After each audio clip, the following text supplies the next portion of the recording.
नमस्कार। युनिक एफएमबाट प्रसारण भइरहेको ट्युसन अन एयर कार्यक्रममा कक्षा 11 को फिजिक्स विषय लिएर म प्रमोद गेवाली उपस्थित भएको छु। भाइ बहिनीहरू, हामीले first law of थर्मोडायनामिक्सको short questions र न्युमेरिकल्सहरू डिस्कस गरेका थियौं अघिल्लो क्लासमा। मलाई क्वेसन नम्बर 81 2058 को क्वेसन सल्भ गर्न भनेको भएर त्यो क्वेसनलाई हामीले डिस्कस गर्छौं आज। 2058 क्वेसन नम्बर 81 मा छ ओल्ड इज गोल्डमा। यो क्वेसन फर्स्ट ल अफ थर्मोडायनामिक्सबाट लिएको क्वेसन हो ओल्ड इज गोल्डदेखि। 2058 question number 81। First law of थर्मोडायनामिक्सको यो न्युमेरिकल सल्भ गर्नुभन्दा पहिले न्युमेरिकलको लागि आवश्यक फर्मुलाहरू जुन हामीले अघिल्लो क्लासमा पनि डिस्कस गरेका थियौं त्यो कुराहरू जान्नुपर्छ। अब 2058 क्वेसन नम्बर 81 ओल्ड इज गोल्डमा के छ यो क्वेसनमा, हामी क्वेसन पढ्दै गिभन सार्दै जाउँ है त सँगसँगै। ल, a mass of air occupying initially a volume 2 × 10⁻³ metre cube, त्यहाँ पर मिटर क्युब भएको छ त्यो करेक्ट गर है। A mass of air occupying initially a volume 2 × 10⁻³ metre cube. यो इनिसियल भोल्युम गिभन भयो नि त। Mass of air occupying volume initially भनेको छ गिभनमा छ र। इनिसियल भोल्युम V1 लेख्दा हुन्छ। Initial volume V1 is equal to initial volume V1 is equal to 2 × 10⁻³ metre cube. 2 × 10⁻³ metre cube. And at a pressure 760 mm of Hg, ल pressure पनि given भयो। Initial pressure P1 is equal to 760 mm of Hg। 760 mm of Hg भनेको SI युनिटमा नलगे पनि हुन्छ, अथवा SI युनिटमा लैजान मन लाग्यो भने सोच त 760 mm of Hg भनेको नर्मल प्रेसर हो कि होइन? नर्मल प्रेसर हो नि 760 mm of Hg भनेको त हो, नर्मल प्रेसर हो। नर्मल प्रेसर कति हो SI युनिटमा थाहा छैन र? थाहा छ है। ल 1.01 × 10⁵ भनेको नि newton per metre square. 1.01 × 10⁵ newton per metre square भनेको तिमीहरूले SI युनिटमा सल्भ गरे पनि फरक पर्दैन। युनिट चेन्ज नगरे पनि एन्सर पनि mm of Hg मा आउँछ, त्यो पनि फरक पर्दैन है। ल, चेन्ज गर्ने बानी पारे पनि भइहाल्यो। 1.01 × 10⁵ मैले चेन्ज गरेँ है। ओल्ड इज गोल्डको एन्सरमा चेन्ज गरेको छैन, तर म चेन्ज गरेर गर्छु, ल केही फरक पर्दैन। 1.01 × 10⁵ न्युटन पर मिटर स्क्वायर हाम्रो यो इनिसियल प्रेसर भयो। क्वेसन फर्दर पढौँ। Initially volume 2 × 10⁻³ meter cube at pressure 760 mm of Hg and temperature 20 degree Celsius भनेको छ। इनिसियल टेम्परेचर पनि गिभन छ। Initial temperature T1 is equal to 20 degree Celsius। Initial temperature T1 is equal to 20 degree Celsius। यसलाई पनि केल्भिनमा convert गरौँ, किन भन्दा फर्मुलामा अब चेन्ज इन टेम्परेचर छ भने त ठिकै हो, होइन भने त गर्नै पर्छ। कुन फर्मुला युज गरिन्छ हामीलाई थाहा छैन अहिलेसम्म है। चेन्ज गरौँ। प्लस 273 गर्दाखेरि 293 केल्भिन हुने भयो। यो इनिसियल टेम्परेचर भयो। क्वेसन फेरि फर्दर पढौँ है त। Initial volume pressure and temperature 20 degree Celsius is expanded adiabatically and reversibly to twice its volume। adiabatically expand गर्ने, त्यो पनि रिभर्सिबल प्रोसेस हो पनि भनेको छ। Expanded adiabatically and reversibly to twice its volume। यसलाई एक्सपान्ड गर्ने, एडियाबेटिक एक्सपान्सन गर्ने अरे, भोल्युम डबल गराउने रे। ठिक छ नि। ल लेख। Now the gas is expanded adiabatically. Now the gas is expanded adiabatically. Then volume, तल्लो लाइनमा लेख, volume V2 भनौँ है अब. Volume V2 is equal to कति हुने भयो? ट्वाइस इट्स भोल्युम भनेको छ. भोल्युम डबल गर्ने रे. इनिसियलमा 2 × 10⁻³ थियो नि, अब डबल गरौ. फेरि यसलाई पनि 2 ले मल्टिप्लाई गर. 2 × 10⁻³ भयो कि जति थियो त्यसको डबल हुने भयो कि. ट्वाइस गर्ने रे भोल्युमलाई. ट्वाइस इट्स भोल्युम भनेको छ नि. कति हुन्छ त? 4 × 10⁻³ मिटर क्युब हुने भयो. ठिक छ नि. 4 × 10⁻³ मिटर क्युब हुने भयो भोल्युम. किन त? एडियाबेटिकल्ली एक्सपान्ड गरेको छ. प्रेसर कति? Pressure P2 is equal to कति दिएको छ? छैन. प्रेसर सेर्सर केही दिएको छैन. P2 हुने भयो. यहाँ ध्यान देऊ त.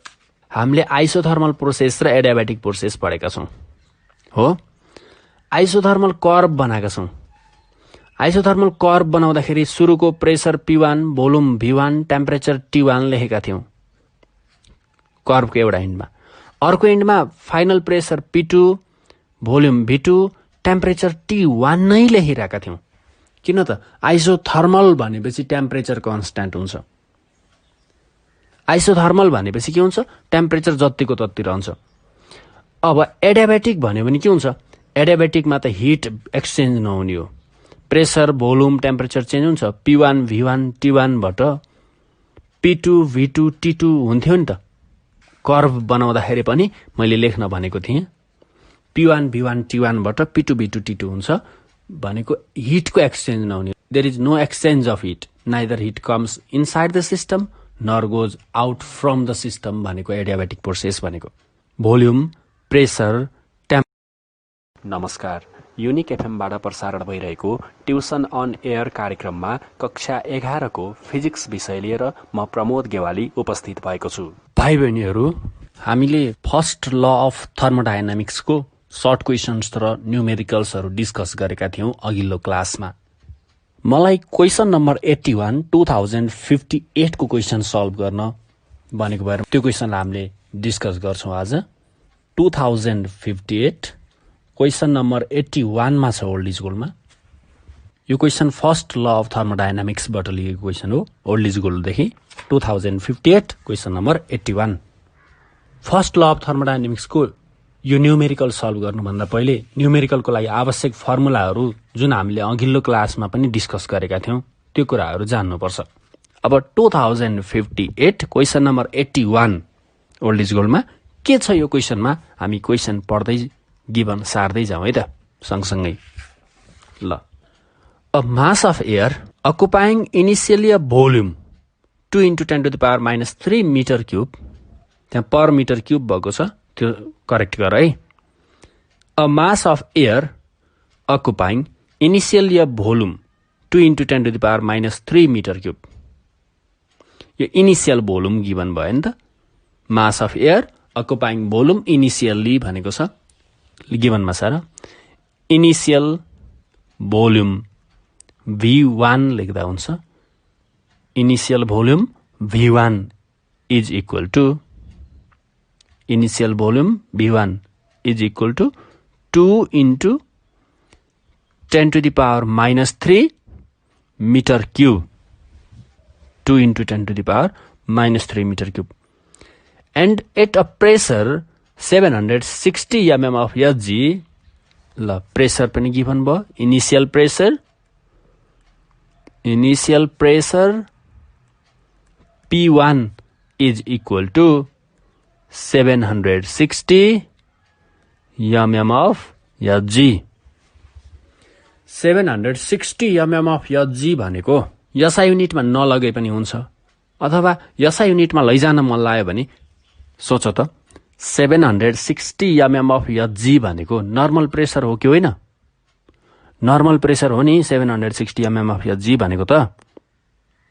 हो नर्मल प्रेसर हो। नर्मल प्रेसर कति हो एसआई युनिटमा थाहा छैन र? थाहा छ है? ल 1.01 इन्टु 10⁵ भनेको नि newton per metre square. 1.01 into 10⁵ newton per metre square भनेको तिमीहरूले एसआई युनिटमा सल्भ गरे पनि फरक पर्दैन। युनिट चेन्ज नगरे पनि एन्सर पनि एमएमएफएचजीमा आउँछ, त्यो पनि फरक पर्दैन है। ल चेन्ज गर्ने बानी पारे पनि भइहाल्यो। 1.01 इन्टु 10⁵ मैले चेन्ज गरेँ है। ओल्ड इज गोल्डको एन्सरमा चेन्ज गरेको छैन, तर म चेन्ज गरेर गर्छु ल, केही फरक पर्दैन। 1.01 into 10⁵ newton per metre square हाम्रो यो इनिसियल प्रेसर भयो। क्वेसन फर्दर पढौँ। Initially volume 2 into 10⁻³ metre cube at pressure 760 mm of Hg and temperature 20 degree Celsius भनेको छ। इनिसियल टेम्परेचर पनि के भन्छ? Initial temperature T1 is equal to 20 degree Celsius. Initial temperature T1 is equal to 20 degree Celsius. यसलाई पनि केल्भिनमा convert गरौँ, किन भन्दा फर्मुलामा अब चेन्ज इन टेम्परेचर छ भने त ठिकै हो, होइन भने त गर्नै पर्छ। कुन फर्मुला युज गरिन्छ हामीलाई थाहा छैन अहिलेसम्म है। चेन्ज गरौँ, प्लस 273 गर्दाखेरि 293 केल्भिन हुने भयो। यो इनिसियल टेम्परेचर भयो। क्वेसन फेरि फर्दर पढौँ है त। Initial volume pressure and temperature 20 degree Celsius is expanded adiabatically and reversibly to twice its volume। adiabatically expand गर्ने त्यो पनि रिभर्सिबल प्रोसेस हो पनि भनेको छ। expanded adiabatically and reversibly to twice its volume। यसलाई एक्सपान्ड गर्ने, एडियाबेटिक एक्सपान्सन गर्ने अरे, भोल्युम डबल गराउने रे। ठिक छ नि?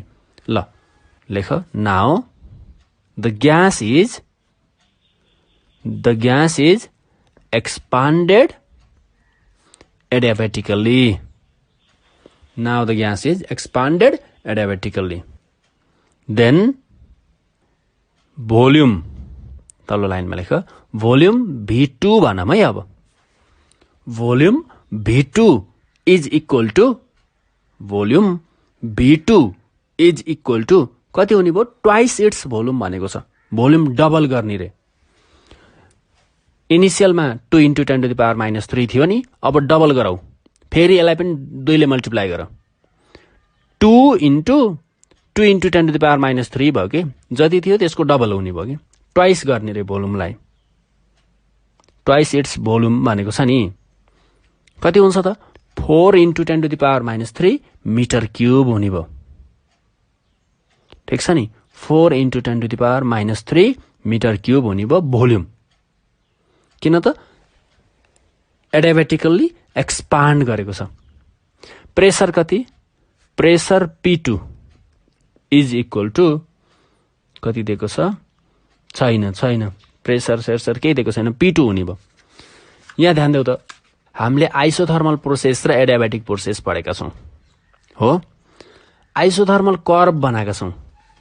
आइसोथर्मल कर्व बनाउँदाखेरि सुरुको pressure P1, volume V1, temperature T1 लेखेका थियौँ कर्वको एउटा एन्डमा। अर्को एन्डमा final pressure P2, volume V2, temperature T1 नै लेखिरहेका थियौँ। किन त? आइसोथर्मल भनेपछि टेम्परेचर कन्स्ट्यान्ट हुन्छ। आइसोथर्मल भनेपछि के हुन्छ? टेम्परेचर जतिको तति रहन्छ। अब एडियाबेटिक भन्यो भने के हुन्छ? एडियाबेटिकमा त हिट एक्सचेन्ज नहुने हो। प्रेसर, भोल्युम, टेम्परेचर चेन्ज हुन्छ। P1, V1, T1 बाट P2, V2, T2 हुन्थ्यो नि त। कर्व बनाउँदाखेरि पनि मैले लेख्न भनेको थिएँ P1, V1, T1 बाट P2, V2, T2 हुन्छ भनेको हिटको एक्सचेन्ज नहुने। There is no exchange of heat, neither heat comes inside the system nor goes out from the system भनेको एडियाबेटिक प्रोसेस भनेको। भोल्युम, प्रेसर, टेम्परेचर त चेन्ज हुन्छ। Volume पनि चेन्ज हुन्छ, प्रेसर पनि चेन्ज हुन्छ, टेम्परेचर पनि चेन्ज हुन्छ। एडियाबेटिक प्रोसेस हो भने हिटको एक्सचेन्ज हुँदैन, DQ बराबर 0 हुन्छ।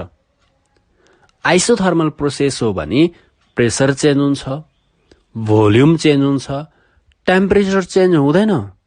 टेम्परेचर चेन्ज हुँदैन, टेम्परेचर कन्स्ट्यान्ट नै रहन्छ, जतिको तति नै रहन्छ। आइसोथर्मल सेम टेम्परेचर भनेको नि। ल अब एडियाबेटिकली एक्सपान्ड भयो भने प्रेसर P2 हुने भयो। प्रेसर कति हुने भयो? प्रेसर बराबर P2 भयो। ल अनि टेम्परेचर कति भयो? टेम्परेचर T2 भयो। प्रेसर P2 पनि वाट, टेम्परेचर T2 पनि वाट, थाहा छैन, गिभन पनि छैन। क्वेसन फर्दर पढौं। Is expanded adiabatically and reversibly to twice its volume and then compressed again. अनि यो एडियाबेटिकली कम्प्रेस्ड अब यो एडियाबेटिकली एक्सपान्ड गरिसकेपछि अब फेरि लेयर गरेर आइसोथर्मलली कम्प्रेस्ड गर्ने रे। तल्लो लाइनमा लेख, again it is compressed isothermally, compressed isothermally and reversibly to a volume of, ल अब फेरि आइसोथर्मल्ली कम्प्रेस गरेपछि भोल्युम कति हुने भयो? यो फाइनल भोल्युम लेख। फाइनल भोल्युम V3, V2 बाट फेरि V3 तिर गयो है। पहिले V1 थियो, एडियाबेटिकली एक्सपान्ड गरेर V2 बनाइयो, अनि फेरि आइसोथर्मल्ली कम्प्रेस गरेर V3 बनाइयो। Final volume V3 is equal to given छ ओल्ड इज गोल्डमा 3 × 10⁻³ मिटर क्यूब गिभन छ। Final volume V3 is equal to 3 × 10⁻³ metre cube भयो। 3 × 10⁻³ मिटर क्यूब भयो। Find the final pressure. ल फाइनल प्रेसर P3 बराबर what है। P2 बाट फेरि चेन्ज भएर P3 भयो नि त। फाइन्ड द फाइनल प्रेसर, यही सोधेको छ। फाइनल टेम्परेचर सोधेको भए पनि के हुन्थ्यो होला? थप न, त्यो ओल्ड इज गोल्डमा थप त। फाइनल टेम्परेचर पनि सोध्यो होला, सपोज गरौँ न। ओल्ड इज गोल्डमा थप है, फाइनल प्रेसर एन्ड टेम्परेचर गराइदेऊ। हामीले यो आफै फाइन्ड गरौँ है त, क्वेसनमा त सोधेको छैन, हामीले थप्यौँ। फाइनल टेम्परेचर लेख, final temperature T3 is equal to what? हुँदैन हेर, हुँदैन है। किन हुँदैन त? आइसोथर्मल्ली कम्प्रेस्ड गरिएको छ। फेरि आइसोथर्मल्ली कम्प्रेस्ड गर्दा टेम्परेचर कन्स्ट्यान्ट रहन्छ, टेम्परेचर T2 को T2 नै रहन्छ। फाइनल टेम्परेचर T3 हुँदैन, फाइनल टेम्परेचर T2 नै रहन्छ है। यो कुरा नझुके भनेको, किन भन्दा आइसोथर्मल प्रोसेस हो भने टेम्परेचर कन्स्ट्यान्ट रहन्छ, T3 भनेकै T2 हो, T3 is equal to T2 नै हुन्छ। त्यो कुरा कन्फ्युज नहुनु। ल अब सल्भ गरौँ। लेख, पहिले इनिसियलमा V1, P1, T1 थियो। एडियाबेटिकली एक्सपान्ड गरेपछि P2, V2, T2 भएको हो। पहिले फर्स्ट केस गरौँ। लेख, केस फर्स्ट एडियाबेटिक एक्सपान्सन, ब्राकेटमा लेख्न सक्छौ। एडियाबेटिक एक्सपान्सन, सुरुमा एडियाबेटिक एक्सपान्सन भएको छ, त्यो केस गरौँ। ठिक छ। अब यो त एडियाबेटिक एक्सपान्सन हो, एडियाबेटिक इक्वेसन युज गर्नु पर्यो। बुझेको छ? एडियाबेटिक इक्वेसन युज गर। एडियाबेटिक इक्वेसन के हो? PV को power gamma is equal to constant हो। PV को power gamma is equal to constant adiabatic equation हो भने के हुने भयो? लेख, एडियाबेटिक इक्वेसन P1 V1 को power gamma is equal to P2 V2 को पावर गामा। P1 V1 को power gamma is equal to P2 V2 को पावर गामा। और P1 को भ्यालु राख, मैले SI युनिटमै राखेँ, 1.01 into 10⁵ इन्टु V1 को भ्यालु 2 into 10⁻³ गिभन छ। V1 भनेको 2 into 10⁻³। यसको पावरमा कति राख्नु पर्यो? गामा। गामाको भ्यालु 1.4 गिभन छ क्वेसनमा लास्टमा। गामाको भ्यालु 1.4 राख, यानि कि 2 into 10⁻³ को होल ब्राकेटमा राखेर पावरमा 1.4 लेख के V1 को पावरमा गामा पनि छ गामाको भ्यालु 1.4 क्वेसनको लास्टमा गिभन छ इज इक्वल टु P2 जस्ताको तस्तै राख थाहा छैन हामीलाई P2 त थाहा छैन V2 को भ्यालु थाहा छ V2 भनेको 4 into 10 to the power minus 3 यसको पनि पावरमा गामा छ गामा भनेको 1.4 राख्देऊ 4 into 10 to the power minus 3 को पावरमा 1.4 लेख के V2 को पावरमा गामा छ नि ल P2 V2 को पावर गामा बनाऊ त्यसलाई है त अनि P2 फाइन्ड गर अब P2 बराबर 1.01 into 10 to the power 5 into 2 into 10 to the power minus 3 को पावरमा 1.4 divided by 4 into 10 to the power minus 3 को पावरमा पनि 1.4 यो सल्भ गरेर P2 को भ्यालु फाइन्ड गर ल सल्भ गरौँ त माथिपट्टि छ 2 into 10 to the power minus 3 यसको पावरमा 1.4 divided by 4 into 10 to the power minus 3 यसको पावरमा 1.4 अनि माथिबाट 1.01 10 to the power 5 ले मल्टिप्लाई गर्ने यो P2 को भ्यालु आयो नोट गर 3.827 into 10 to the power 4 3.827 into 10 to the power 4 newton per metre square नै हुने भयो यो P2 भयो अब हामीले T2 त फाइन्ड गर्न पर्दैन यो क्वेशनले भने अनुसार हामीले थपेका छौं T2 फाइन्ड गर्न भनेर अब T2 पनि फाइन्ड गरौँ यही बेलामा अगेन ग्यास एडियाबेटिकली एक्सपान्ड भएको छ टेम्परेचर फाइन्ड गर्न पर्यो भने टेम्परेचर भएको इक्वेसन युज गर एडियाबेटिक त एडियाबेटिकै युज गर्नु पर्यो किन भन्दा एडियाबेटिक एक्सपान्सन भनेको छ अगेन इक्वेसन लेख एडियाबेटिक इक्वेसन तर टेम्परेचर भएको है TV को power gamma minus 1 is equal to constant वाला इक्वेसन के लेख त अगेन T1 V1 को पावर गामा माइनस 1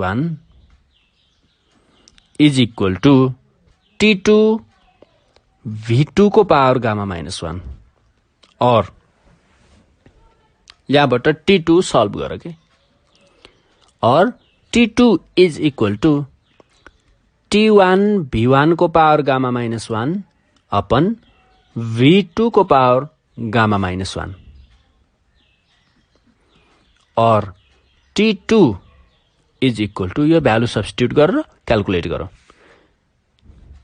T1 भनेको 293 इन्टु V1 भनेको 2 into 10 to the power minus 3 यसको पावरमा गामा माइनस 1 गामाको भ्यालु 1.4 माइनस 1 गर्दा 0.4 हुने भयो है पावरमा अपन V2 को पावर गामा माइनस 1 V2 भनेको 4 into 10 to the power minus 3 हो यसको पावरमा गामा भनेको 1.4 माइनस 1 गर्दा पावरमा 0.4 हुने भयो है त ल यो सल्भ गर यति केल्भिन टेम्परेचर हुने भयो T2 2 into 10 to the power minus 3 यसको पावरमा 0.4 divided by 4 into 10 to the power minus 3 यसको पावरमा 0.4 इन्टु 293 गर्दा 222.05 भयो 222.05 केल्भिन भयो अब एडियाबेटिकली एक्सपान्ड हुँदा ग्यासको नयाँ प्रेसर P2 र नयाँ टेम्परेचर T2 हामीले फाइन्ड गर्यो अब के गर्ने अब ग्यासलाई फेरि आइसोथर्मल्ली कम्प्रेस्ड गर्ने भनेको छ तल्लो लाइनमा लेख now gas is compressed isothermally gas is compressed isothermally ग्यासलाई आइसोथर्मल्ली कम्प्रेस्ड गर्ने अब P2 V2 T2 बाट P3 V3 T2 नै बनाउने टेम्परेचर कन्स्ट्यान्ट है T2 नै रहने भयो किन त आइसोथर्मल प्रोसेस छ, टेम्परेचर कन्स्ट्यान्ट हुने प्रोसेस आइसोथर्मल प्रोसेस। ल now gas is compressed isothermally, then isothermal equation use गर, then P1V1 is equal to P2V2 भन्ने इक्वेसन थाहा छ कि छैन हामीलाई? छ नि। तर आइसोथर्मल कम्प्रेस भएको P1 बाट P2 मा जाँदाखेरि हो र? होइन नि। P1V1 T1 बाट P2V2 T2 बन्दाखेरि त एडियाबेटिक कम्प्रेसन हो। आइसोथर्मल त P2V2 T2 बाट P3V3 T2 हुँदाखेरि बनेको नि। त्यही भएर isothermal equation P2V2 is equal to P3V3 लेख्न पर्यो के। PV is equal to constant, P2V2 is equal to P3V3 हुने भयो कि भएन? भयो नि है। ल और यहाँबाट P3 क्यालकुलेट गर, यही हाम्रो एन्सर हो, प्रेसरको एन्सर हो। P3 is equal to P2V2 upon V3 हुने भयो, P2V2 अपन V3। P2 को भ्यालु हामीले भर्खरै क्यालकुलेट गरियो, 3.827 into 10 to the power 4 into V2 given छ 4 into 10 to the power -3 divided by V3 given छ 3 into 10 to the power -3। Answer note गर, 5.102 into 10 to the power 4, 5.102 into 10 to the power 4 newton per metre square भयो।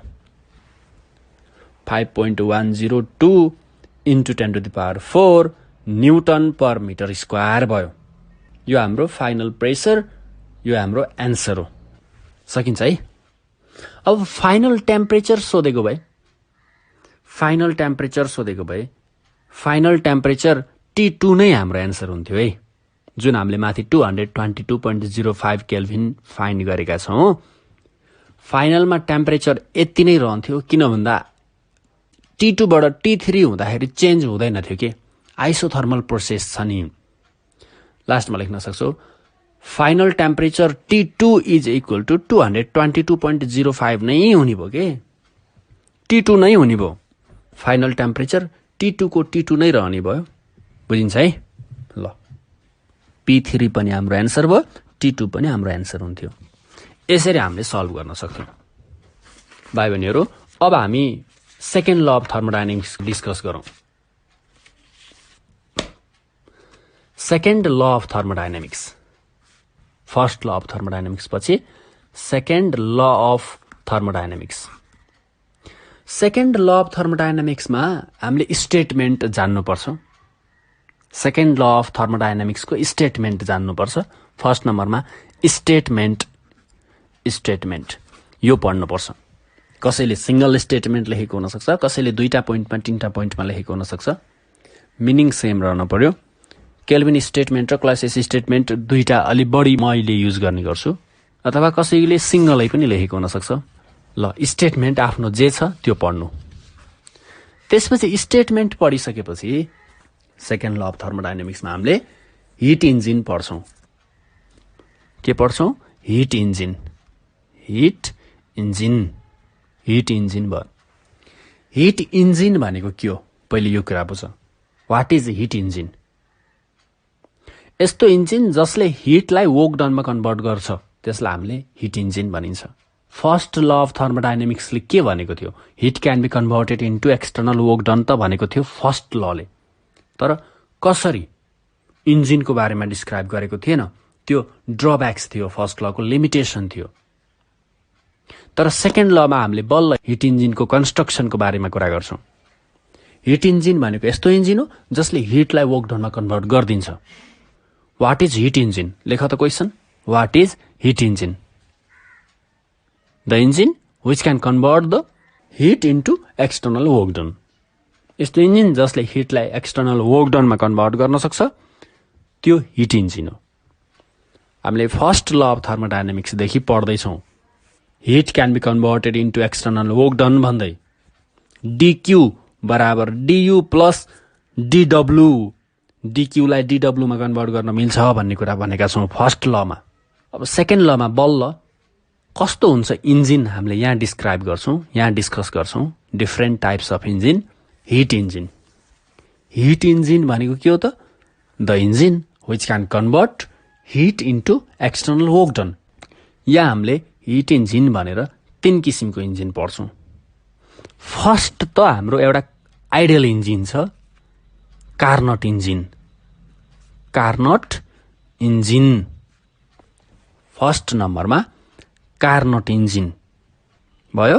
Carnot engine, यो Carnot engine भनेको हिटलाई work डनमा convert गर्नको लागि कस्तो engine भयो भने पोसिबल हुन्छ भनेर यो एउटा इमेजिनेसन हो। हेर, यस्तो यस्तो पार्ट्सहरू भयो र यसरी पर्फर्म गर्यो भने हिटलाई वर्क डनमा कन्भर्ट गर्न सकिन्छ भनेर एउटा कल्पना गरेको एउटा इमेजिनेसन हो। यो आइडियल इन्जिन हो, यो पोसिबल इन्जिन होइन।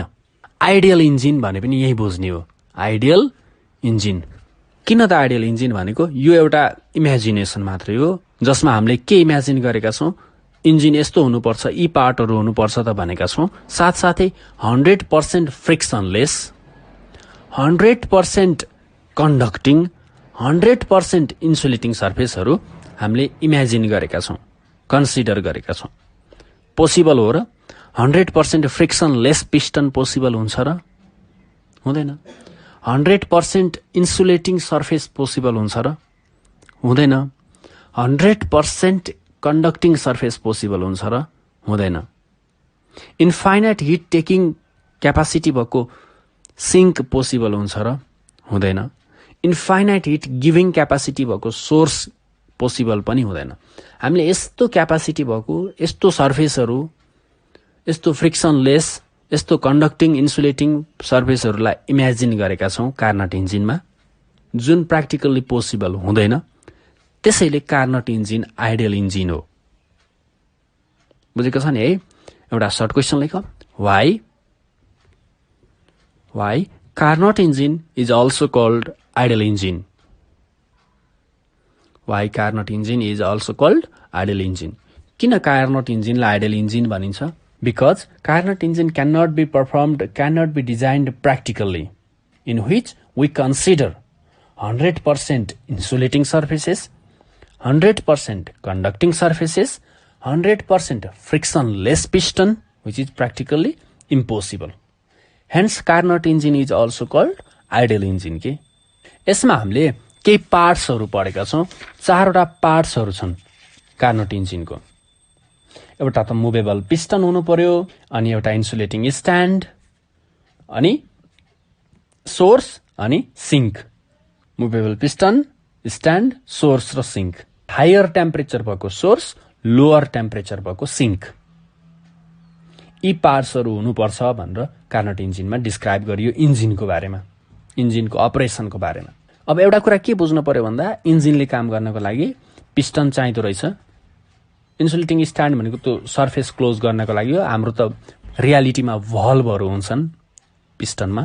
अनि सोर्स र सिङ्क, इन्जिनले काम गर्नको लागि सोर्स हुनैपर्छ, higher temperature source, lower temperature sink पनि हुनैपर्छ। यी पार्ट्सहरू भए आइडियल इन्जिनका। त्यसपछि हामीले प्र्याक्टिकल इन्जिन डिजाइन गर्न थाल्यौँ। यसैको आधारमा आइडियल इन्जिनकै बेसिसमा भने पिस्टन त चाहियो, मुभेबल पिस्टन, सोर्स चाहियो, सिङ्क चाहियो। यी पार्ट्सहरू त हुने भयो इन्जिनमा। तर यो प्र्याक्टिकल इन्जिनमा हामीले क्लास 11मा 2टा मात्रै इन्जिन पढ्छौँ। एउटा पेट्रोल इन्जिन, अर्को डिजेल इन्जिन। पेट्रोल इन्जिन र डिजेल इन्जिन हामीले 2वटा इन्जिन मात्रै पढ्छौँ। अनि पेट्रोल इन्जिनको बारेमा डिस्कस गरौँ। अब 4वटा स्टेपमा काम गर्छ पेट्रोल इन्जिनले। 4वटा स्ट्रोक्सहरू हुन्छन्। कुन कुन स्ट्रोक त? सक्सन स्ट्रोक अथवा चार्जिङ स्ट्रोक, होइन, जति बेला फ्युल इन्टेक हुन्छ। अनि कम्प्रेसन स्ट्रोक, वर्किङ स्ट्रोक र एक्जस्ट स्ट्रोक गरेर हामीले 4वटा स्ट्रोक लेखेका छौँ। ध्यान दियो है। Suction stroke, compression stroke, working stroke र एक्जस्ट स्ट्रोक। यो 4वटा स्ट्रोक्सहरूमा यसको कम्प्लिट साइकल हुन्छ। एउटा साइकल कम्प्लिट गर्छ। त्यसैले यसलाई 4 स्ट्रोक इन्जिन पनि भनिन्छ। पेट्रोल इन्जिनलाई 4 स्ट्रोक इन्जिन पनि भनिन्छ। एउटा सर्ट क्वेसन लेखौँ। Why petrol engine is also called 4-stroke engine? Why petrol engine is called 4-stroke engine? ल त्यसपछि हामीले यहाँ बुझ्नुपर्ने कुरा के छ भन्दा पेट्रोल इन्जिनमा है सुरुमा ग्राफ हो के यसको मेन कुरा त पीभी डायग्राम हो। कार्नोट इन्जिन होस्, पेट्रोल इन्जिन होस् अथवा डिजेल इन्जिन होस्, हामीले डिस्क्राइब गर्ने पीभी डायग्रामलाई हो। ठीक छ, यसको वर्किङलाई एक्सप्लेन गर्ने पीभी डायग्राममा बेस्ड भएर हो। प्रेसर र भोल्युमको डायग्राम बनाउने। अब यहाँबाट एक्सप्लेन मैले यसरी बनाऊ भन्न अप्ठ्यारो हुन्छ है।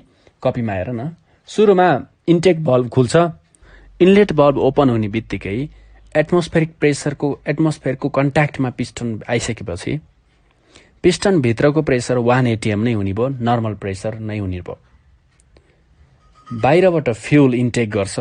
फ्युलको रूपमा पेट्रोल इन्जिनमा इनलेट भल्भ ओपन हुँदा लगभग 98% एयर र 2% पेट्रोलको भ्यापर इन्टेक हुन्छ, भित्र जान्छ। प्रेसर 1 एटीएम नै छ किन त इनलेट भल्भ खुलेर एटमोस्फेयरको कन्ट्याक्टमा छ। भोल्युम बढ्ने भयो पिस्टन पछाडि सर्दा। हामीले एउटा डट लाइनले रिप्रेजेन्ट गरेको हुन सक्छौँ, स्ट्रेट लाइन छ होला। त्यसपछि इनलेट भल्भ क्लोज हुन्छ। इनलेट भल्भ क्लोज भएपछि पिस्टन अपवार्ड मुभ गर्दा कम्प्रेस्ड हुन्छ फ्युल। कम्प्रेस्ड हुँदा टेम्परेचर बढ्ने भयो, प्रेसर बढ्ने भयो। टेम्परेचर बढेर 600 डिग्री सेल्सियस जति पुगेको छ। प्रेसर 7 एटमोस्फेरिक प्रेसर जति पुगेको छ।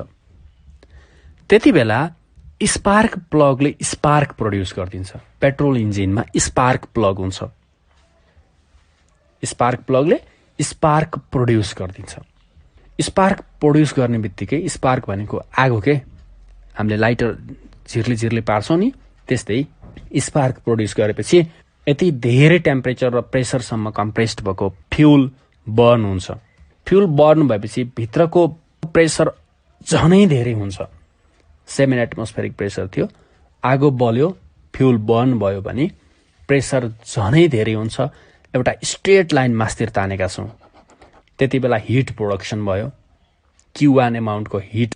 त्यति बेला प्रेसर लगभग 15 एटमोस्फेरिक प्रेसर जति हुन्छ भने टेम्परेचर 2000 डिग्री सेल्सियस जति हुन्छ। यति धेरै प्रेसर भइसकेपछि पिस्टन एक्जस्ट आउट हुन्छ, पछाडि धकेलिन्छ, रिपेल्ड आउट हुन्छ।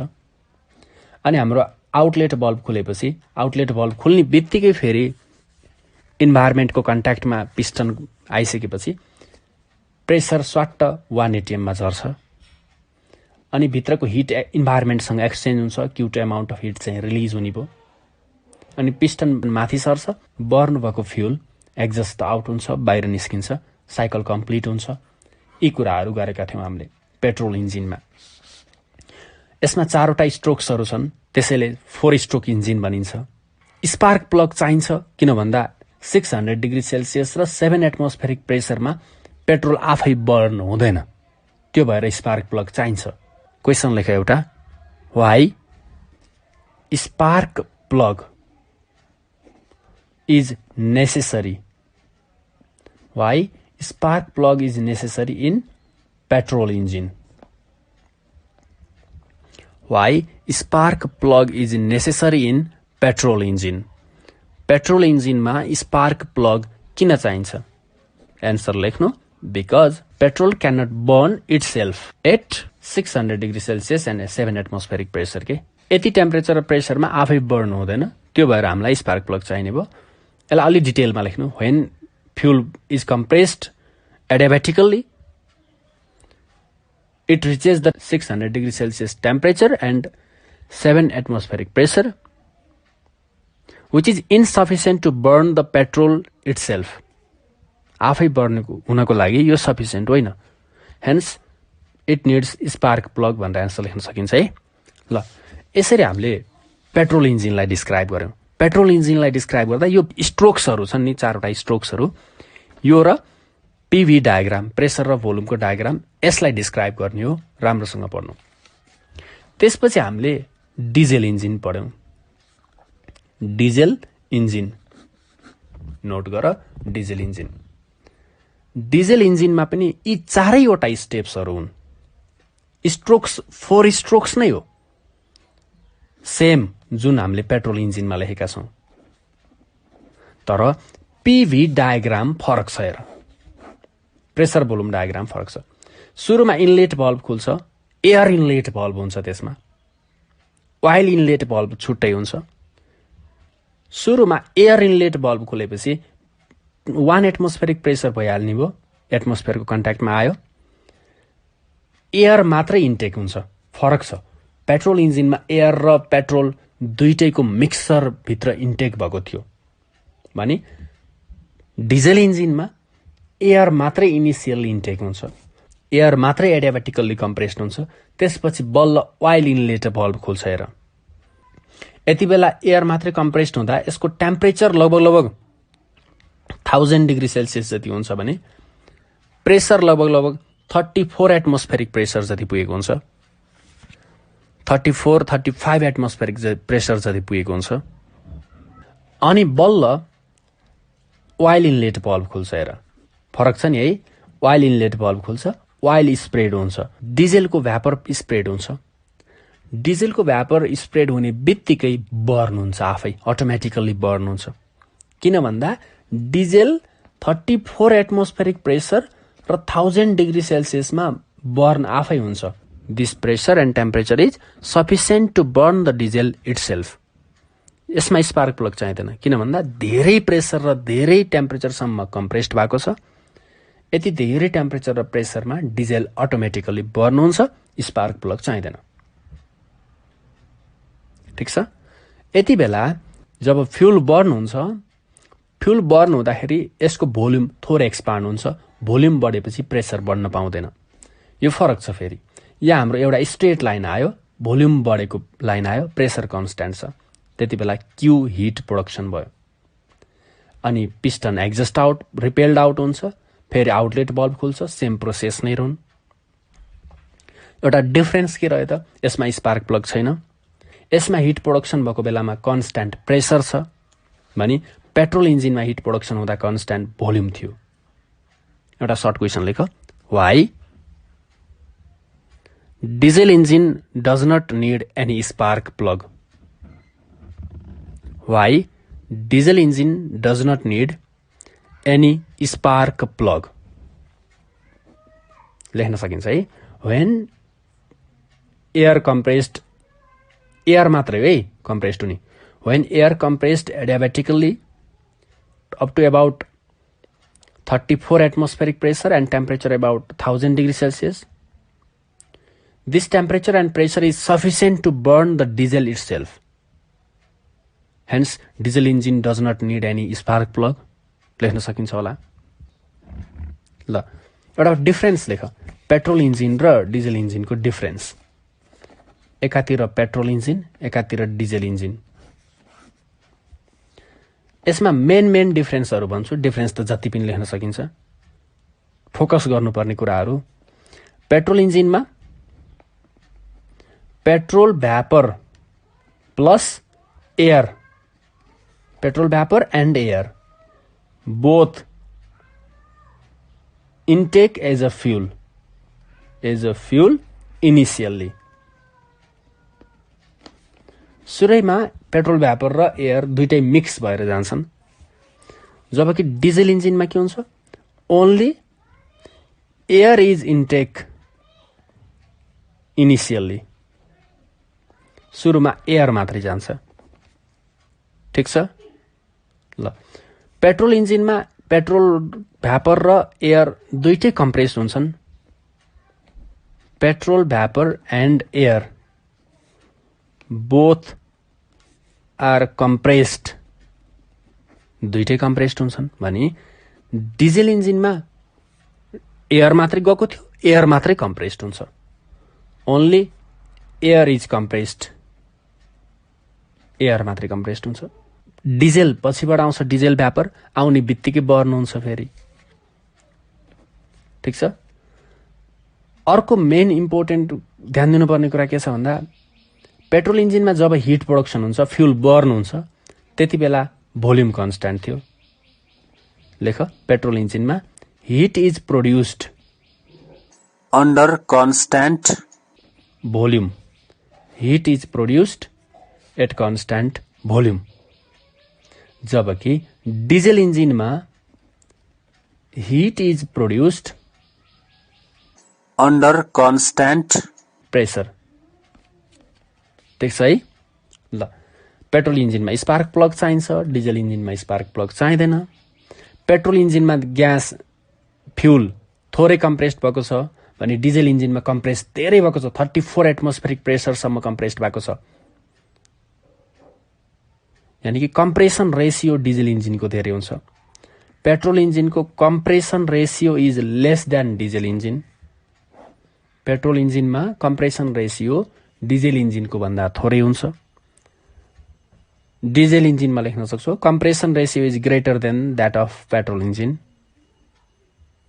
कम्प्रेसन रेसियो धेरै हुन्छ डिजेल इन्जिनको। त्यही भएर इफिसियन्सी पनि धेरै हुन्छ। र एक कम्प्रेसन रेसियो धेरै भएको कारणले इफिसियन्सी धेरै आउँछ डिजेल इन्जिनको। पेट्रोल इन्जिन भन्दा डिजेल इन्जिनको इफिसियन्सी धेरै हुन्छ। किन त? डिजेल इन्जिनको कम्प्रेसन रेसियो धेरै हुन्छ। पेट्रोल इन्जिनमा लेख्न सक्छौ इट्स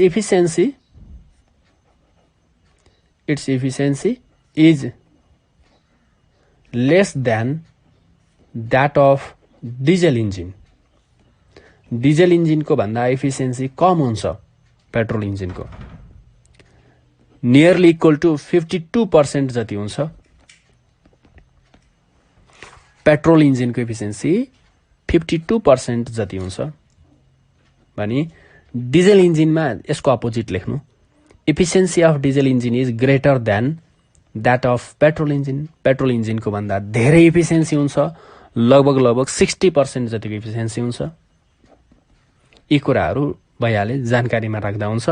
डिफरेन्स सर्ट क्वेसनमा सोध्यो भने 2-3 डिफरेन्स लेख्दा पुग्छ।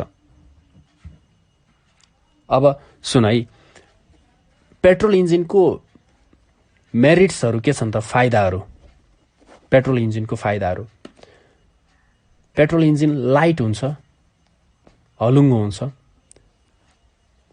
एयरप्लेनहरूमा युज गर्न सकिन्छ। स्मल साइज हुन्छ, साइज सानो हुन्छ। स्मल भेहिकल्सहरूमा, अटोहरूमा, बाइकहरूमा, ससाना भेहिकलहरूमा युज गर्न सकिन्छ। यसको इफिसियन्सी योभन्दा पहिले स्टिम इन्जिन हुन्थ्यो, त्यसको भन्दा धेरै छ। स्टिम इन्जिनको इफिसियन्सी लगभग 30% जस्तो मात्रै हुन्थ्यो। पेट्रोल इन्जिनको त त्यो पुरानो इन्जिन स्टिम इन्जिन भन्दा त धेरै इफिसियन्ट इन्जिन हो। यो मेरिट्सहरू यस्ता लेख्न सकिन्छ। यसको डिमेरिट्सहरू पनि छन् पेट्रोल इन्जिनको। पेट्रोल हाइली इन्फ्लेमेबल हो, एकदमै हाइली ज्वलनशील हो। फायर क्याचिङ रिस्क हुन्छ, रिस्क अफ क्याचिङ फायर। त्यसपछि यसको डिमेरिटमा यो कस्टली हुन्छ। यसको अर्को डिमेरिट्समा यसको इफिसियन्सी डिजेल इन्जिनको भन्दा त कम छ नि। फेरि डिजेल इन्जिन भन्दा त थोरै इफिसियन्सी छ। पेट्रोल इन्जिनको डिमेरिट हो के स्पार्क प्लग। स्पार्क प्लगले काम गरेन भने त फेरि इन्जिनले काम गरेन नि। Dependence on spark plug makes it less reliable के पेट्रोल इन्जिनलाई। Dependence on spark plug makes it less reliable के यो डिमेरिट्सहरूमा लेख्न सकिन्छ। त्यस्तै डिजेल इन्जिनमा आएर डिजेल इन्जिनमा मेरिट्स के छ? डिजेल इन्जिनको फाइदा के छ? डिजेल इन्जिनको less risk of catching fire than petrol engine. Petrol इन्जिनको भन्दा फायर क्याचिङ गर्ने रिस्क डिजेल इन्जिनमा केही कम हुन्छ। किन कम हुन्छ? डिजेल फ्लेमेबल होइन, पेट्रोल भन्दा त कमै होला। तैपनि अर्को एउटा मेन कारण छ के डिजेल इन्जिनमा एकदमै हाई टेम्परेचर र प्रेसरसम्म कम्प्रेस्ड भएको डिजेल होइन नि, एयर मात्रै हो। अब एयर मात्रै त जति कम्प्रेस भए पनि फायर क्याचिङ रिस्क कम हुन्छ के। यसको इफिसियन्सी धेरै हुन्छ, यो पनि मेरिट भित्रै पर्यो। अनि मेरिटमै it does not needs spark plug के स्पार्क प्लग चाहिँदैन, which makes it more reliable. Efficiency petrol इन्जिनको भन्दा पनि धेरै हुन्छ, मेरिटभित्र पर्यो। त्यस्तै यसको डिमेरिट्सहरू पनि सोध्न सक्छ। ल अर्को चाहिँ डिमेरिट बेफाइदामा, it is heavy in weight, large in size, it is difficult to use in small vehicles, costly हुन्छ, डिमेरिट नै हो। सित्तैमा त कसले दिन्छ र है। सर्ट क्वेसनमा सोध्यो भने 2वटा डिमेरिट त लेख्नुपर्छ नि। ल यो पेट्रोल इन्जिन र डिजल इन्जिनको कुरा थियो। यसपछि इफिसियन्सी, हिट इन्जिनको इफिसियन्सी, हेडिङ लेख, इफिसियन्सी अफ हिट इन्जिन। यसलाई हामीले इटाले डिनोट गरिन्छ, अलि लामो पुच्छर भएको यन जस्तै के, इटा। इफिसियन्सी अफ हिट इन्जिन, इटा। इफिसियन्सी भनेको हामीले सानो बच्चैदेखि पढ्दै आएको, इफिसियन्सी भनेको जहिले पनि आउटपुट अपन इनपुट हो के, output work upon input work, अथवा output energy upon input energy, अथवा output power upon input power. यसरी हामीले आउटपुट र इनपुटको रेसियोलाई इफिसियन्सी भन्छौँ जहिले पनि। इफिसियन्सी भनेको आउटपुट अपन इनपुट हो। हिट इन्जिनले के गर्छ, यहाँ ध्यान दिएर सुन, हिटलाई वर्क डनमा कन्भर्ट गर्छ। हिट इन्जिनले हिटलाई वर्क डनमा कन्भर्ट गर्छ। आउटपुटमा के दिन्छ, आउटपुटमा वर्क डन दिन्छ, इनपुटमा हिट लिन्छ, हिटलाई वर्क डनमा कन्भर्ट गर्ने हो नि त। हो, यहाँ आउटपुट वर्क डन र इनपुट हिटको रेसियोलाई हामीले इफिसियन्सी भनिन्छ। आउटपुटमा वर्क डन, इनपुटमा हिट, हो कि होइन? हो, यसको रेसियो भयो efficiency. It is the ratio of work done by the engine to the heat supplied to the engine in one cycle. ठिक छ, इन्जिनले गरेको वर्क र इन्जिनमा सप्लाई गरेको हिटको रेसियो नै के हो त, इफिसियन्सी हो। लेख्न सक्छौ, work done W upon supply गरेको Q1 सपोज गरौँ, Q1 सप्लाई गरेको Q2 सिङ्कमा इजेक्ट गरेको, फिर्ता गरेको भने वर्क डन कति भयो, Q1 minus Q2 work done हुने भयो, डिभाइडेड बाई Q1 गरियो। यो 1 माइनस Q2 अपन Q1 हुने भयो के इफिसियन्सी है। युजुअली पर्सेन्टमा लेखिन्छ, त्यो भएर इन्टु 100 पनि गरिन्छ। यो कुरा ख्याल गर्नु। अनि एउटा क्वेसन थियो, डिजेल इन्जिनको इफिसियन्सी किन धेरै हुन्छ, कम्प्रेसन रेसियो धेरै भएर हुन्छ है। त्यो पनि क्वेसन लेख त, why efficiency of diesel engine is greater than, why efficiency of diesel engine is greater than that of petrol engine. Efficiency of diesel engine is greater than that of petrol engine. यो क्वेसनमा लेख्न सक्छौ, compression ratio diesel इन्जिनको धेरै छ के। ल यसपछि हामीले रेफ्रिजिरेटर, अर्को हेडिङ लेख, रेफ्रिजिरेटर अथवा हामीले फ्रिज भनेर बुझ्छौँ। यसमा के हुन्छ भन्दा ठ्याक्कै उल्टो हुन्छ। हेर, फ्रिजले के गर्छ, चिसो चिजलाई अझै चिसो बनाउँदै जान्छ कि। हामीले त बुझेका छौँ हिट हाई टेम्परेचर भएकोदेखि लो टेम्परेचर भएकोतिर फ्लो हुन्छ, तर रेफ्रिजिरेटरमा ठ्याक्कै उल्टो हुन्छ कि हुँदैन? इमेजिन गर त, सोच त एकचोटि। हुन्छ नि, चिसो चिजबाट अझै हिट निकाल्दै अझै चिसो गराउँदै जान्छ। त्यहाँ त लोअर टेम्परेचर भएकोले नै हिट लस गरिरहेको छ। ठ्याक्कै उल्टो प्रोसेस हुन्छ। यो अटोमेटिकल्ली त हुँदैन नि। फेरि स्टेटमेन्ट पढ सेकेन्ड लको, त्यो कुरा क्लियरली भनेको छ। लोअर टेम्परेचरबाट हायर टेम्परेचरतिर हिट फ्लो हुँदैन। हुनको लागि एक्सटर्नल वर्क डन गरेको हुनुपर्छ। हो, रेफ्रिजिरेटरमा एक्सटर्नल वर्क डन हुन्छ, त्यो भएर लोअर टेम्परेचर भएको बडीले हिट लस गरेर हायर टेम्परेचरतिर फ्लो भएको छ। वर्क डन भयो र यस्तो भएको। रेफ्रिजिरेटरको काम के हो? रेफ्रिजिरेटरको काम हो लोअर टेम्परेचर भएको बडीबाट हायर टेम्परेचरतिर फ्लो गराइदिने हिटलाई। तर त्यसो गर्नको लागि हामीले वर्क डन गर्नुपर्छ। रेफ्रिजिरेटरमा वर्किङ सब्स्टान्सलाई पम्प गरिरहेको हुन्छ मेसिनले, वर्क डन गरिरहेको हुन्छ। वर्क डनको कारणले हिट लोअर टेम्परेचरदेखि हायर टेम्परेचरतिर फ्लो भएको। रेफ्रिजरेटरको काम के हो? आउटपुट के गर्छ? रेफ्रिजरेटरले हिटको फ्लो गराउँछ, त्यो पनि लोअर टेम्परेचरदेखि हायर टेम्परेचरतिर। हिट एक्सट्र्याक्ट गरिदिन्छ लोअर टेम्परेचर भएको बडीबाट, हिट निकालिदिन्छ। आउटपुटमा के हो? एक्सट्र्याक्ट हिट, हिट एक्सट्र्याक्ट गर्छ। EXTRACT extract hit, hit extract गर्छ। भने इनपुटमा वर्क डन, हेरै मिसिनले इन्जिनले वर्क डन गराउने, वर्क डन गरेपछि त्यो रेफ्रिजरेटरले हिट कुनै पनि चिसो बडीबाट, लोअर टेम्परेचर बडीबाट हिट अझै एक्सट्र्याक्ट गर्दैन नि, यो काम गर्छ। ठ्याक्कै हाम्रो हिट इन्जिनको अपोजिट भयो कि भएन? हिट इन्जिनमा हिटलाई वर्क डनमा कन्भर्ट गर्थ्यो भने रेफ्रिजरेटरमा वर्क डन गरेर हिट एक्सट्र्याक्ट गरिदिन्छ, हिट निकालिदिन्छ, चिसो बनाइदिन्छ।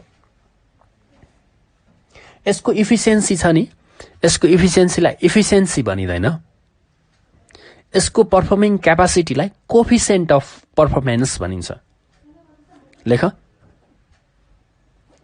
Coefficient of performance, PERFORMANC performance, coefficient of performance. ल, यसलाई बिटाले जनाइन्छ। यो पनि आउटपुट अपन इनपुट नै हो, जसरी हामीले इफिसियन्सीको डेफिनेसन लेखेका थियौँ के। तर के ध्यान दिनु पर्यो भन्दा आउटपुटमा उसले हिट एक्सट्र्याक्ट गर्यो, हिट निकालिदियो। इनपुटमा वर्क डन हामीले गराइयो, मेसिनले गर्यो, वर्किङ सब्स्टान्समा वर्क डन गर्यो। यो दुईटाको रेसियो हो कोफिसिएन्ट अफ पर्फर्मेन्स। यसले केलाई इन्डिकेट गर्छ त भन्दा रेफ्रिजरेटरको वर्किङ एबिलिटीलाई मेजर गर्ने कुरा हो। जसरी इफिसियन्सी हिट इन्जिनको लागि युज गरिन्थ्यो, त्यस्तै गरी कोफिसिएन्ट अफ पर्फर्मेन्स रेफ्रिजरेटरको लागि युज गरिन्छ। It is the ratio of, लेख्न सक्छौ, it is the ratio of amount of heat extracted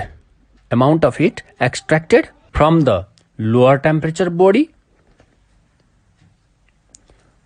to the amount of work done on working substance, amount of work done on working substance in a complete cycle। एउटा साइकलमा hit कति निकाल्यो र हामीले त्यसको लागि कति वर्क डन सप्लाई गरियो, यो दुईटाको ratio. It is the ratio of amount of heat extracted from the substance at lower temperature to the amount of work done अथवा amount of external work done on working substance in a cycle. ल, यसपछि हामीले इन्ट्रोपीको बारेमा discuss गर्छौँ। Entropy, अर्को लेख heading entropy. Entropy भनेको रेन्डमनेस of molecules हो। रेन्डमनेस अफ मलिक्युल्स टिप्न सक्छौ, डिस्कस गरेका छौ होला क्लासमा कतिले है। रेन्डमनेस अफ मलिक्युल्सलाई इन्ट्रोपी भनिन्छ। जस्तै सपोज गर म एउटा सानो एक्जाम्पल दिएर छोडिहाल्छु है। जस्तै 0 डिग्री सेल्सियसको आइसलाई हामीले हिट सप्लाई गरियो, 0 डिग्री सेल्सियसको वाटर हुन्छ। 0 डिग्री सेल्सियसको आइसलाई हिट सप्लाई गरियो भने 0 डिग्री सेल्सियसको वाटर हुन्छ। हिट त सप्लाई गरेको हो, हिट त हामीले सप्लाई गरेको। के फरक भयो त? टेम्परेचर त चेन्ज भएन हो। मलिक्युल्सहरू रेन्डम मोसन बढ्यो के, मलिक्युल्सहरूको रेन्डम मोसन बढ्यो। मलिक्युलहरू सेपरेट धेरै भए, आइसमा नजिक थिए भने वाटरमा केही टाढा गए। यसमा के हुन्छ भन्दा रेन्डमनेस बढ्यो नि, इन्ट्रोपी बढ्यो के, इन्ट्रोपी चेन्ज धेरै भयो के। लेख्न सक्छौ। भनेपछि के बुझ्यो त भन्दा जति धेरै हिट सप्लाई गरेका छौँ, हिट सप्लाई गरिसकेपछि इन्ट्रोपी बढ्यो। Change in entropy directly proportional to supplied heat रहेछ। ठिक छ, entropy directly proportional to supplied heat छ कि छैन? छ नि। लेख्न सक्छौ, change in entropy ds, delta S लेखे हुन्छ, नभए change in entropy delta S, इन्ट्रोपीलाई यसले जनाइन्छ। Change in entropy delta S directly proportional to dQ हुन्छ के। कन्स्ट्यान्ट के छ यो हाम्रो इक्जाम्पलमा टेम्परेचर कन्स्ट्यान्ट छ। प्रोपोर्सनल हटाउ त delta S is equal to D Q upon T हुन्छ। यो रिलेसन याद गर्दा हुन्छ। चेन्ज इन इन्ट्रोपी बराबर डिक्यू अपन टी। यदि टेम्परेचर कन्स्ट्यान्ट छ भने है, सधैँ टेम्परेचर कन्स्ट्यान्ट नहुन सक्छ। त्यस्तो भयो भने हामीले यसलाई स्मल रेन्जको लागि इन्टिग्रेसन गरेर क्याल्कुलेट गर्छौँ। इन्ट्रोपी भनेको रेन्डमनेस अफ मलिक्युल्स हो भनेर बुझ। हिट सप्लाई गर्दा इन्ट्रोपी बढेकै हुन्छ। यो कुरालाई इन्डिकेट तलपट्टि नोट गर। For reversible process change in entropy बराबर 0 हुन्छ। डेल्टा यसको भ्यालु 0 हुन्छ। चेन्ज इन इन्ट्रोपी 0 हुन्छ। इरिभर्सिबल प्रोसेस हो भने change in entropy greater than 0 हुन्छ। इरिभर्सिबलको लागि ग्रेटर देन 0 हुन्छ। लेस देन 0 हुँदै हुँदैन इन्ट्रोपी है। Never be less than 0। Entropy less than 0 हुँदैन। इन्ट्रोपी नेगेटिभ हुँदैन। किन भन्दा इन्ट्रोपी जहिले पनि बढिरहने चिज हो के। हिट सप्लाई गर्दा इन्ट्रोपी कहिल्यै कम हुँदैन, घट्ने हुँदैन है। हिट सप्लाई गर्दा इन्ट्रोपी कहिल्यै पनि घट्दैन। त्यसैले इन्ट्रोपी नेगेटिभ हुँदैन। यो कुरालाई ख्याल गर्नु। यति कुराहरू हो। यसपछि केही न्युमेरिकल्सहरू छन्। न्युमेरिकल्सहरू तिमीहरू फर्मुला केही पनि छैन, त्यही इफिसियन्सीको मात्रै हो। तिमीहरू आफै प्र्याक्टिस गर, आफै कोसिस गर्दै जाऊ पढ्ने। हामीले मोटामोटी रूपमा सेकेन्ड ल अफ थर्मोडाइनामिक्समा केही कुराहरू डिस्कस गरेका छौँ, सर्ट क्वेसनहरू। ओल्ड इज गोल्डमा पनि त्यस्तै सर्ट क्वेसनहरू छन्, यस्तै न्युमेरिकल्सहरू छन्। लङ क्वेसनको लागि petrol engine, diesel engine, Carnot engine, यी तीनटा इन्जिनहरूको वर्किङ साइकलहरू, वर्किङ प्रोसेसहरू, स्टेप्सहरू एक्सप्लेन गर्नुपर्छ पिभी डायग्राम बनाएर। त्यो कुरालाई राम्रोसँग पढ्नु। भाइ बहिनीहरू, हाम्रो यो लकडाउनको समयमा केही प्रभावकारी होला भनेर हामीले तानसेन नगरपालिकाको सहयोग र युनिक एफएमको सहकार्यमा ट्युसन अन एयर कार्यक्रमहरू सञ्चालन गरिरहेका थियौँ। उक्त कार्यक्रमको हाम्रो कक्षा 11 को आज अन्तिम दिन हो। त्यसैले मैले अलि धेरै एक्सप्लेन गर्न खोजेको थिएँ। यस सँगसँगै हामीले लगभग थर्मोडाइनामिक्स पनि सकाएका छौँ। तिमीहरू अरू आफै प्र्याक्टिस गर, आफै पढ, मेहनत गर है। पढ्दै गएपछि सजिलो लाग्दै जान्छ। जति पनि पढिएको छ त्यो कुराहरूलाई रिभाइज गर। जति पनि पढ्न बाँकी छ त्यो कुराहरूलाई मेहनत गर। नसकिने कुरै हुँदैन है। ल, नआत्तिकन पढ, राम्रोसँग पढ। तिमीहरूको दिन शुभ रहोस्। साथसाथै युनिक एफएम परिवार र प्राविधिक टिमलाई विशेष धन्यवाद दिँदै म पनि बिदा हुन्छु। धन्यवाद।